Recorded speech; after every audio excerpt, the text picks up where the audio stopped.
mean, all the explanations that could have been, were all checked off, saying that couldn't be that, like psychological issues, medical issues, any kind of syndromes out there that, so when you check off all those boxes and have all the specialists determine that, okay, it's not bipolar, it's not any of that, and you're experiencing that, you feel with that, and you're looking down upon a person that has that, but going through that stage, it's very life changing. So every time I've dealt with a demonic case, it's always been life changing. Right, that makes sense. So, I'm in the health field, so I'm a caregiver, so I can understand how you have empathy, you want to help them and all. Most definitely. What was it that you did to help them? So deliverance, etc. Yeah, so basically, this is, I think, where the biggest debate is in what we do. A lot of people, and I believe this too, invoke a higher power. Some people believe invoking positive energy, universal light, anything that's positive by mojo, kind of the mantra of positivity. I think, and I tell clients this, I believe that it is extreme 50-50. I don't go in there with the magic hands and say, be gone, demon, so it's people got to understand that it's not, what I do is not magic.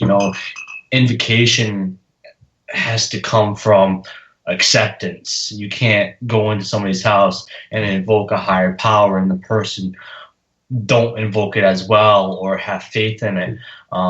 You do that, it counteracts everything, because what we basically do when we go in a house and when we invoke is bring positivity, and it's kind of like going to work every day and you're positive and you go to work, everybody's negative. You're not going to outweigh that. You're going to become negative as well eventually, because there's too many negative people around you. So what we really do, in some kind of, normal scientific way for people can understand it, because that idea I just said is a true scientific fact. It's a psychological study about going into work and being negative or positive.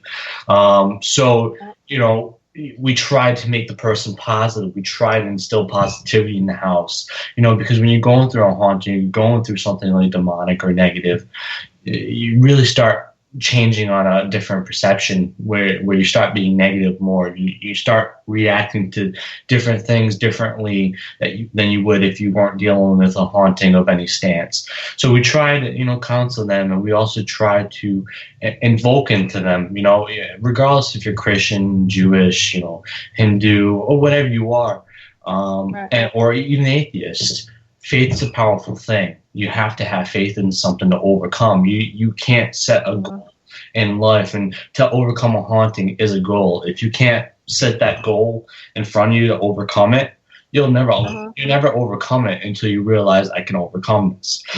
And that's basically what we do. We make sure, and especially as the Dominion Ministry, specifically what I do as the founder of it, I check a lot of boxes. If I feel like any red flags, and of course I'm not clinically inclined to say that you are bipolar or you have schizophrenia or you have any of that stuff. If I feel any red flags, and I've taken some psychology courses in college. I know enough to know when I need to call a specialist, and I have those specialists involved in my organization that have psychology degrees or work in the mental health field. So, if I feel like there's anything, out of that paranormal bubble or out of anything that I can't deal with, I always call somebody to assist me. And of course, if I can't handle a case and it is paranormal, I also call upon somebody. So, that's basically what I do, kind of invoke into the person. I've seen where a client would think that I came in with the magic fingers and, I would shoot lightning out of my hands to destroy the demons. But, then it doesn't work, because they have faith in you for the wrong reason. Sometimes it might work because they have faith in you and enjoy how you come across them, and their mind just might change, and they might start building their house as a fortress and not, stand their ground. But it's definitely a lot of work. I like to call myself this paranormal psychiatrist, but I'm just joking. I've never called myself that before. It was just something that came to my head. But it deals with a lot. It's not easy, and some people, it's not just a day thing and one investigation. Sometimes it's multiple times. Right.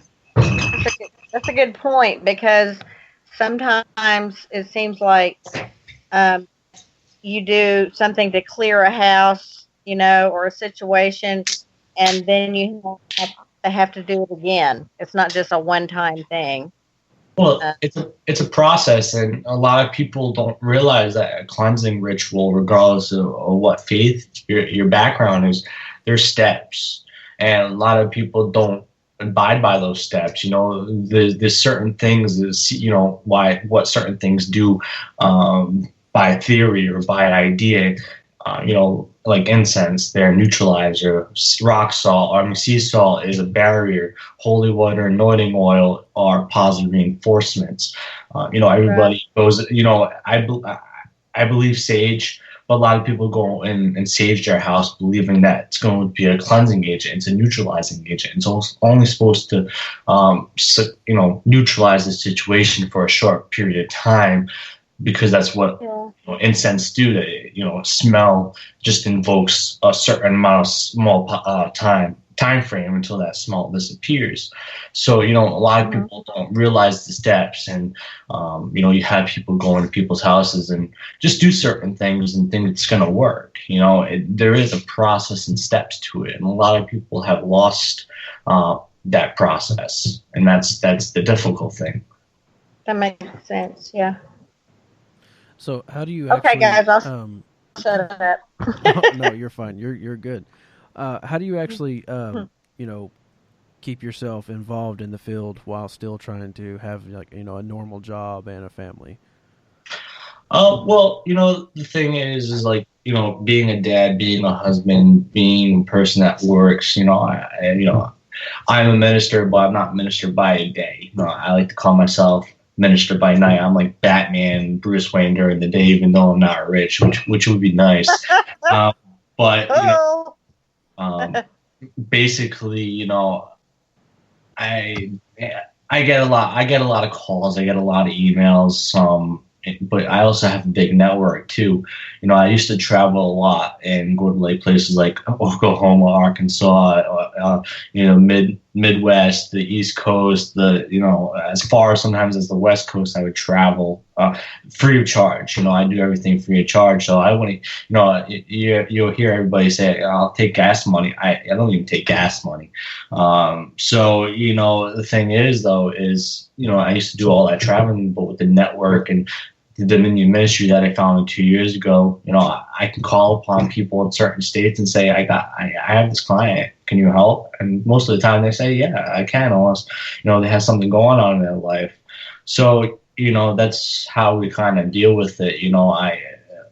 How I deal with it on a personal level away from business, because even though I love doing this, it is equivocally business. You don't mix your business and pleasure and life's and pleasure. And you got to understand is I put as much time as I can with my kid and my family, but on certain days where I have to put aside because I have to go to a client's house for an intervention or whatever has to be done, I put that time aside. But managing it is the hardest part, and it has defeated me quite a few times in the past. But I try to stay as strong as I can because I know there's people out there that need a shoulder to lean on. Yeah. So you go and you go and speak at events and stuff like that, or? I still do, yes. I'm actually, of course, I'm surprised I'm not dead yet. I'm surprised my wife hasn't stabbed me or anything like that.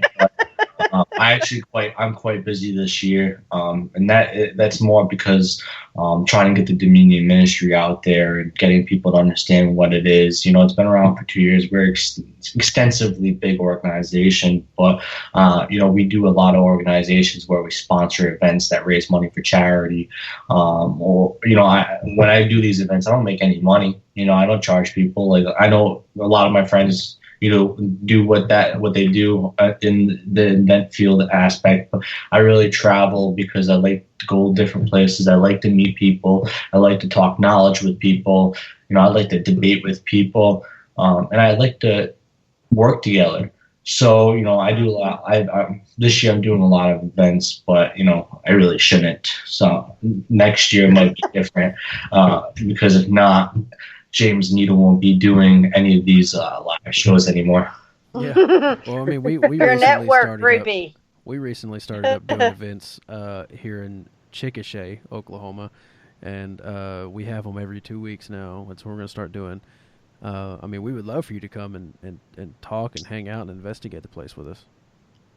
I would love to, and you know, it creates great planning. So when you want one in the future, I definitely, or if I'm in the area, or even if you're doing an event and you would like me to video Skype in and talk about investigating, I could do that as well. Whatever you would like me to do, we can definitely work on something. I would much like that. So yeah, that really sounds great. You were talking about your ministry. It's called Dominion Ministry.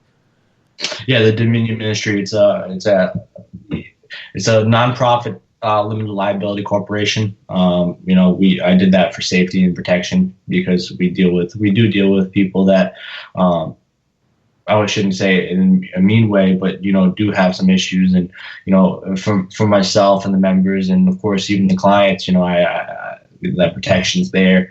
But no, yeah, the Dominion Ministry I founded 2 years ago. I was actually, you know, talking about where I let my, you know, my personal life intertwine with the paranormal, and I stepped away, you know, kind of my struggle. You know, 2 years ago I was out of this field. I had been out of it for, you know, in the social aspect of it. You know, I would go back and investigate. I would do cases here and there, but you know, I would really barely do nothing. Because you know, the drama in this field, you know, I really, you know, everybody talks about unity, and I don't really talk about it. I just do it. You know, action speaks louder than words. So you know, I kind of had like the Martin Luther King dream. I had a dream kind of thing, and the one thing I always seen is, you know, people attempt to work together, or cliques. You know, cliques happen. But the one thing that I've never seen to a large degree, and of course you had small groups like the paranormal clergy and stuff like that. But you know, my dream was that you take everybody from any religion, you put them together, work together, learn from each other, and put the understanding that, you know, all religions, regardless of the name or deities that you believe in, are the same damn thing. So you know, I wanted to take that cultural difference that many people quote it as, and bring people together. You know, have shamans, rabbis, you know, demonologists, you know, eclectic witches, you know, neo-pagans. You know, I wanted to take, you know, Buddhist monks, which we have, well, everything I just said we have, geomancers, you know, every aspect of the paranormal, the spiritual warfare aspect, investigator aspect. You know, we have 30 affiliate teams across the country. You know, it does work on a slow basis. You know, with all those groups, you know, you would think that we're always like working like the internet, but sometimes it's a slow pace. You know, cases come in slowly sometimes, which is a great thing. But you know, it's, you know, 2 years it's grown. You know, we have over 70 members.